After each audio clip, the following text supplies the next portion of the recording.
à qui nous allons donner la parole. Monsieur Bigot. Merci, monsieur le maire. Bon, je pense qu'il n'y a pas que l'ordre du jour qui est épuisé, donc je vais faire vite. Sur la piétonisation du cœur de Bastide, donc il y a l'inauguration du campus universitaire qui va se dérouler bientôt. C'est une très bonne nouvelle qu'il y ait une présence d'étudiants au cœur de Bastide. Mais ce qui nous a fait un peu tiquer au niveau de Carcassonne citoyenne écologique sociale, c'est vous annoncez l'inauguration avec un très beau photomontage d'étudiants, de vélos, qui circulent rue de Verdun, où en fait la rue semble piétonisée, en tout cas fermée en grande partie à la circulation automobile.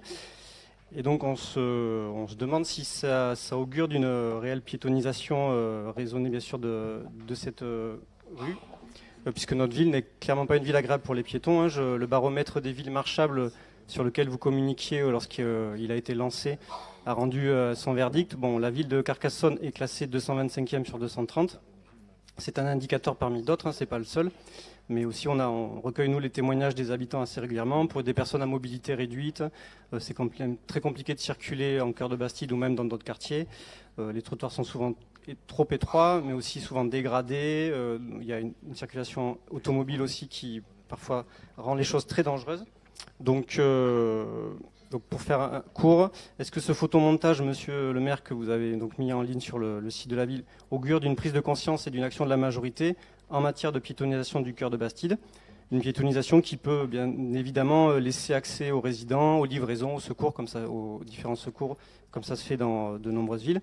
D'un partenariat peut-être renforcé avec l'agglomération pour qu'il y ait des toucs ou des navettes toute l'année afin que les gens puissent plus facilement porter leurs courses, etc.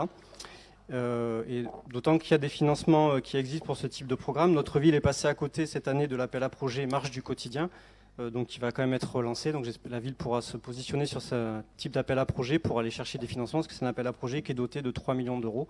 Donc il y a un peu plus de 70 villes qui de collectivités locales qui ont été bénéficiaires du premier appel à projet. Donc je pense que si vous lancez dans un travail autour de la piétonisation de ces rues, en respectant ce que vous avez mis sur la photo, il y aura des financements en plus, donc ça ne coûtera pas forcément beaucoup à la ville. Je vous remercie. Bien, merci M. Bigot. M. Arias, voulez-vous répondre, s'il vous plaît, à cette question de piétonisation du cœur de Bastide?